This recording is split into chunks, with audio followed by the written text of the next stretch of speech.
आज Doubtnut app download करें। Doubtnut पर अपने सभी गणित, रसायन विज्ञान, भौतिक विज्ञान और जीव विज्ञान के डाउट्स का करो सफाया। बस प्रश्न की फोटो खींचो, एक ही प्रश्न को क्रॉप करो और तुरंत वीडियो सोल्यूशन पाओ। अभी डाउनलोड करें। चित्र में दिष्टकारी सेतु परिपथ दिखाया गया है। ए व सी के मध्य निवेशी प्रत्यावर्ती आरोपित करने से बी से डी पर निर्गत प्राप्त होगा शून्य अथवा निवेशी के समान अथवा अर्ध तरंग दिष्टकारी अथवा पूर्ण तरंग दिष्टकारी। ठीक है, तो दोस्तों हमको बोला गया है कि ए से सी के बीच हमको क्या देना है, एक प्रत्यावर्ती धारा स्रोत देना है। ठीक, तो चलिए देख लेते हैं। यहाँ पर ए से सी के बीच हम दे देते हैं एक प्रत्यावर्ती वैद्युत स्रोत को संलग्न करके प्रत्यावर्ती धारा का मान। तो प्रत्यावर्ती धारा की खास बात क्या रहती है कि इसमें कोई धन टर्मिनल ऋण टर्मिनल नहीं रहता। इसमें धारा का मान एक बार इस दिशा पर तो इस दिशा पर, तो कभी इस दिशा पर तो कभी इस दिशा पर, मतलब लगातार परिवर्तित होते रहती है। ठीक है, धारा की दिशा मतलब यहाँ एक चालक तार से संलग्न करते हो तो धारा कभी इस दिशा पर जाएगी, फिर इस दिशा पर, फिर इस दिशा पर, फिर इस दिशा पर, और इसका मान जो है वो शून्य से अधिकतम, फिर अधिकतम से वापस शून्य, फिर शून्य से शिखर मान, फिर शिखर मान से वापस शून्य, इस तरह मतलब अधिकतम मतलब शिखर मान। ठीक है, तो इसका अगर हम कर्व बनाए, वक्र बनाकर देखें तो ज्या वक्र इसका किस ज्या वक्र तरीके से बनता है। ठीक है, इस तरीके से मतलब शून्य से शिखर मान से शून्य, शून्य से नीचे शिखर मान, फिर नीचे शिखर मान से शून्य, और नीचे गया तो क्या हो गया, दिशा परिवर्तित हो गई धारा की। मतलब धारा इस लूप में इस ओर प्रवाहित हो रही होगी तो वो मतलब इस ओर कहने का अर्थ है कि यहाँ से यहाँ, यहाँ से यहाँ, तो वो विपरीत दिशा पर प्रवाहित होना प्रारंभ कर देगी। विपरीत दिशा कहने का अर्थ है कि यहाँ से यहाँ, यहाँ से यहाँ। ठीक है, अब डायोड की बात कर लेते हैं।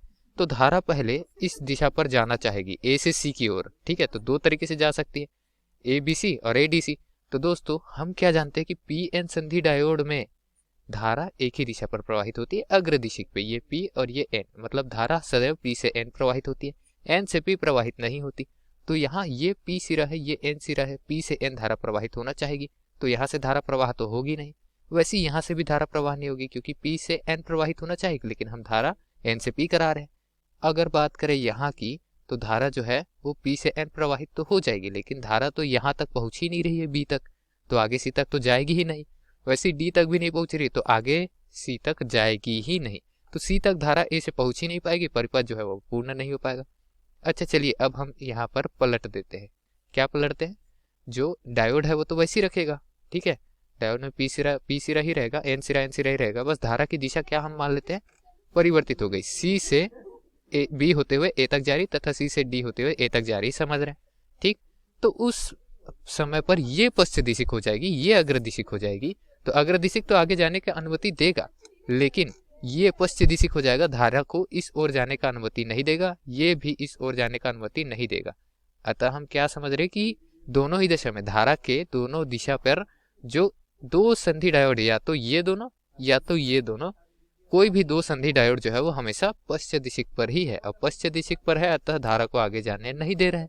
ठीक है, और धारा आगे जा ही नहीं रहा है, धारा बंद लूप बना ही नहीं रहा है, तो हमको निर्गत में मतलब बी से सी के बीच में क्या मिलेगा, शून्य मिलेगा। ठीक है, क्योंकि अगर बी से सी के बीच देखे धारा इस दिशा पर आना चाहेगी तो ये उसको आगे जाने नहीं देगा। ठीक है, और इस दिशा पर आना चाहेगी तो ये उसे आगे जाने नहीं देगा। ठीक है, तो इस तरीके से हम बता सकते हैं कि धारा का मान हमको शून्य प्राप्त होगा। ठीक है, ना ही ये हमको अर्ध तरंग दिष्टकारी के रूप में मिलेगा, ना ही पूर्ण तरंग, ना ही निवेशी के समान प्रत्यावर्ती मिलेगा, यह केवल हमको शून्य मिलेगा। ठीक है, तो दिए गए प्रश्न के लिए उत्तर क्या हो जाएगा, विकल्प क्रमांक ए। बाकी विकल्प जो है वो गलत हो जाएंगे। धन्यवाद। कक्षा 6 से 12वीं से लेकर नीट, IIT, JEE वो एडवांस के लेवल तक 1 करोड़ से ज्यादा छात्रों का भरोसा। आज ही डाउनलोड करें डाउटनेट ऐप या व्हाट्सएप करें अपने सारे डाउट्स 8400 400 400 पर।